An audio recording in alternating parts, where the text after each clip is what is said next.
بسم اللہ الرحمن الرحیم۔ السلام علیکم۔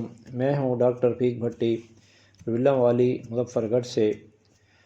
جیسا کہ آپ لوگوں کو معلوم ہے کہ میں ہیلتھ سے متعلقہ چھوٹے چھوٹے کلپس بنا کر آپ لوگوں کی خدمت پیش کرتا رہتا ہوں، تو تاکہ عام پبلک میں بیماریوں کے متعلق بچاؤ سے متعلق طریقے آگاہی ہو اور وہ ان پر عمل کر کے مختلف بیماریوں سے محفوظ رہ سکیں۔ اس کے علاوہ ہیلتھ سے متعلقہ مختلف ٹپس آپ لوگوں کو بتاتا رہتا ہوں تاکہ ان پر عمل کر کے صحت مند رہ سکیں۔ تو چلتے ہیں آج کے ٹاپک کی طرف بغیر وقت ضائع کیے۔ ناظرین، آج کا میرا ٹاپک یہ ہے کہ منکی پاکس یا بندر بخار کیا ہے، یہ کیسے پھیلتا ہے، اس کی کیا علامات ہیں اور اس سے بچاؤ کے کیا طریقے ہیں، اور اس کے بارے میں کچھ پس منظر بتایا جائے گا۔ تو ناظرین، ابھی کرونا سے جان چھٹی نہیں تھی، لیکن ایک اور وبا اب تیزی سے پھیل رہی ہے جس کو ہم بندر بخار یا منکی پاکس کہتے ہیں۔ ناظرین، یہ کوئی نئی بیماری نہیں ہے، یہ سب سے پہلے 1958 میں کانگو میں دریافت ہوئی تھی۔ یہ بندروں کی ایک کالونی میں پائی گئی تھی، اس لیے اس کا نام منکی پاکس رکھا گیا تھا۔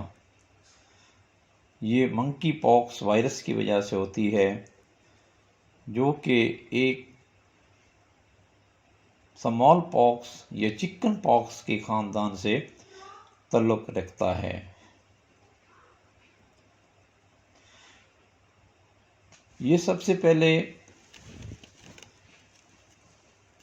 افریقہ کے ممالک میں دریافت ہوا تھا، اس کے بعد یورپ میں وقتاً فوقتاً اس کے کیسز ہوتے رہتے تھے، لیکن اب یورپ میں بڑے پیمانے پر اس کے کیس رپورٹ ہو رہے ہیں، جس کی وجہ سے یورپ کے اندر اس بیماری کے بارے میں ہنگامی تشویش پائی جاتی ہے۔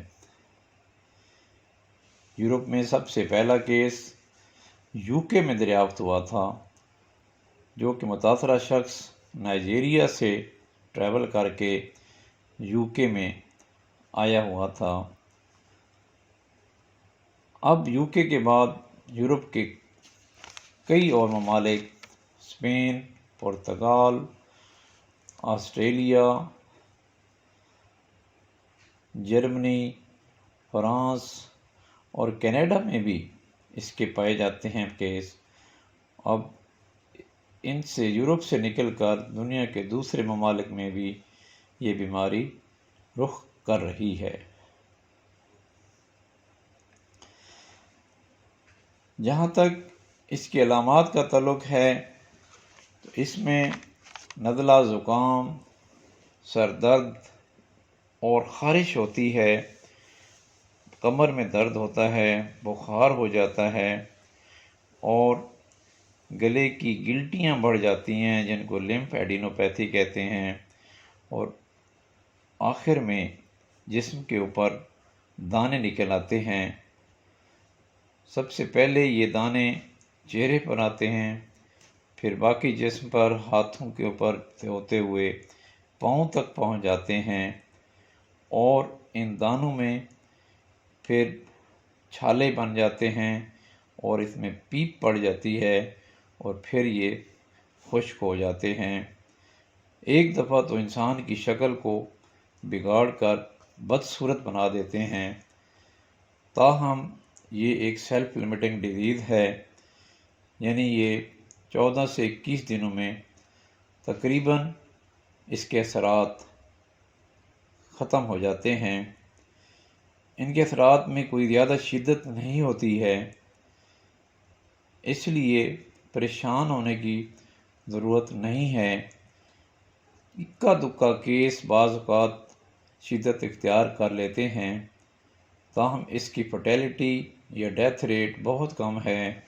بعض اوقات اس میں نمونیا کی شکل ہو جاتی ہے تو بعض اوقات موت بھی واقع ہو جاتی ہے، تاہم اس کی فرٹیلٹی بہت کم ہے، اور ماہرین کا خیال ہے کہ اس کا وسیع پیمانے پر پھیلنے کا اندیشہ بھی بہت کم ہے، اس لیے پریشانی کی ضرورت نہیں ہے۔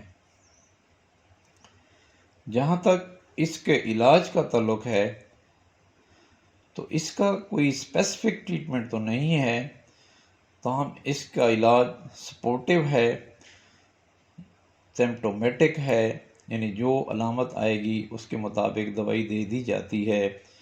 مثلا درد ہوتا ہے یا بخار ہو جاتا ہے تو اس کے مطابق پیراسیٹامول وغیرہ دے دی جاتی ہے، تو اس طرح سپورٹیو ٹریٹمنٹ دی جاتی ہے۔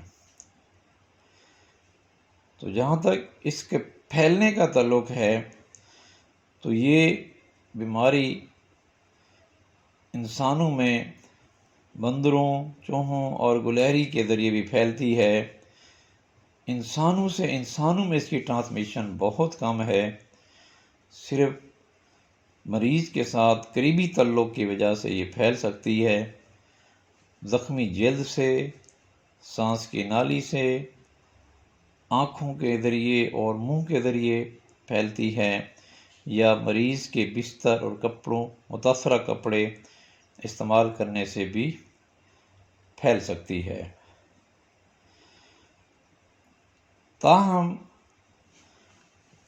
اس کا پھیلاؤ اگرچہ بہت کم ہے، لیکن کورونا کے خوف نے کسی بھی انفیکشس ڈیزیز کا نام لیا جائے اس کے پھیلاؤ کا خوف بہت زیادہ ہے، اور اس کی وجہ سے انسان خوف زدہ بہت ہو جاتا ہے۔ لیکن کورونا اور منکی پاکس میں کچھ فرق ہے، اور وہ یہ کہ کورونا کا مریض کوئی پتہ نہیں ہوتا تھا، جسٹ صرف ہاتھ ملائیں، ٹچ کریں اور بیماری اس میں منتقل ہو جاتی تھی، یعنی وہ تیزی سے ایک سے دوسرے میں پھیلتا تھا۔ لیکن یہ چونکہ اس میں دانے نظر آ جاتے ہیں، مریض کی کنڈیشن پتہ چل جاتی ہے، اس لیے مریض کو آئسولیٹ کر کے علیحدہ رکھ کر تو اس کی علامات سے اس کو ہاتھ لگا کر اگر لگ جائے تو فوراً اس کو دھونے سے، سینیٹائز کرنے سے اور ماسک کا استعمال کرنے سے بچاؤ کا بھی مؤثر طریقہ موجود ہے، تو اس طرح اس کا پھیلنے کا اندیشہ بھی بہت کم ہے۔ اور ایک جو خوش آئند بات ہے وہ یہ کہ میں نے جیسا کہ پہلے ذکر کیا کہ یہ اسمال پاکس یا چیچک کے خاندان سے وائرس کا تعلق ہے، تو چیچک کو دنیا سے 1980 میں ویکسینیشن کے عمل کے ذریعے ختم کر دیا گیا تھا، تاہم وہ ویکسین محفوظ رکھی گئی تھی تاکہ اگر کبھی کہیں کوئی کیس اس طرح کا آئے تو اس ویکسین کو دوبارہ استعمال کیا جا سکے۔ تو اس ویکسین سے اب فائدہ اٹھایا جا رہا ہے۔ یہ 85% تک منکی پاکس کی بیماری سے محفوظ کر دیتی ہے، تو اب دوبارہ اس ویکسین کو تیاری کے مرحلے میں سے گزارا جا رہا ہے، اور اس سے بچاؤ کا طریقہ بھی اس طرح ممکن ہے۔ تو ناظرین، امید ہے آپ کو یہ بہت پسند آئی ہوگی، تو اس کو لائک کرنے میں کنجوسی نہ کریں اور اپنے دوستوں کو پوسٹ کریں تاکہ زیادہ سے زیادہ لوگ جان سکیں، اور جن لوگوں نے ابھی تک میرا چینل سبسکرائب نہیں کیا ہے وہ اس کو سبسکرائب کر لیں، کیونکہ اس میں کنجوسی نہ کریں، اس سے حوصلہ افزائی ہوتی ہے۔ شکریہ۔